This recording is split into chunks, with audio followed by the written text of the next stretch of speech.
continuing our talk about genealogy with Clémence Scouten, who's a family project expert, so that you can help our viewers learn more about genealogy. What are some other things we need to know?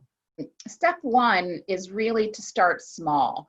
So, if you're thinking to yourself, I'm going to do, COVID, okay, I'm trying to think positive. I'm going to do my family's genealogy, and then I'm going to do my husband's genealogy, and it's going to be great. Well, that's a tall order. So start, pick your mom's side, pick your dad's side, pick, especially if you're a beginner, pick a side that's not too complicated. So if your father's name is John Smith, start with your mom. Oh, right.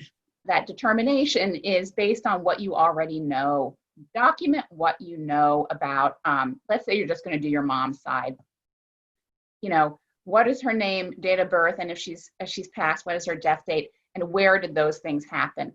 Can you remember her parents' names and where did they live? Were they born here? Just try and jot down as much as you know about all these people, and maybe call a sibling and say, do you remember where, great Aunt Mary was born? Because the best thing about the internet, of course, is the access to data that it gives us. The worst part about the internet is the access to data that it gives us. There's good stuff out there, there's terrific facts to be found, and there's a lot of mistakes. And if you're using Ancestry.com, for instance, you can view the research other people have done. And so let's say you find someone with the same name as the name you're researching, and you think, oh my gosh, this person has already done all this research. I've just saved a ton of time. Well, you have to ask yourself, did this person do the research right? So it's good to really think about everything you know about your family before you dive in. It's very common to find conflicting information. So you might find a US Census from 1910 that shows that your great-grandparents had 5 children, but then you find another document, let's say they're immigration documents, and it has a different date of birth. Well, what do you do with that? You have to keep researching and finding more sources that allow you to state with certainty, oh, no, this is the correct date of birth. And this happens all the time. So genealogy can be very slow work in that regard. It's really for people who like puzzles. So assuming we're enjoying the process and we want to keep going with our genealogy project, what else can we do?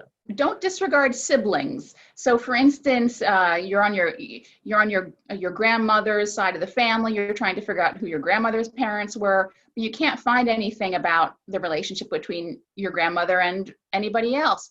But your grandmother also had 7 siblings. Learn about them, because you may be able to find out who their parents were, and then you can link your grandmother's parents to your grandmother's siblings' parents. So you don't want to get too distracted with the branches, but you do also want to keep track of the information that is available there.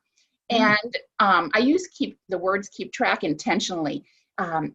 Keep track of your discoveries by writing down the source of where you found them. There's nothing more aggravating than having to go back to research a second time because you learn something, it's useful, you click 3 more times and learn something else, you want to go back to your first fact and you can't remember where you saw it. So when you make a discovery, write down what it is and where you found it. I find that you have to have a piece of paper and a pencil, absolutely. So I guess that would be my last tip, along with keep it fun. Just take breaks.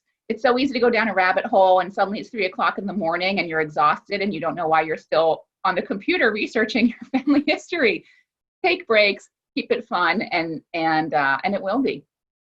Talking genealogy with Clémence Scouten. This has been so helpful and really, really interesting. Thank you, Clémence, for the information and inspiration about family memorabilia and history preservation. We're going to talk more tomorrow about telling your family story. That's next on the Help and Healing Hangout.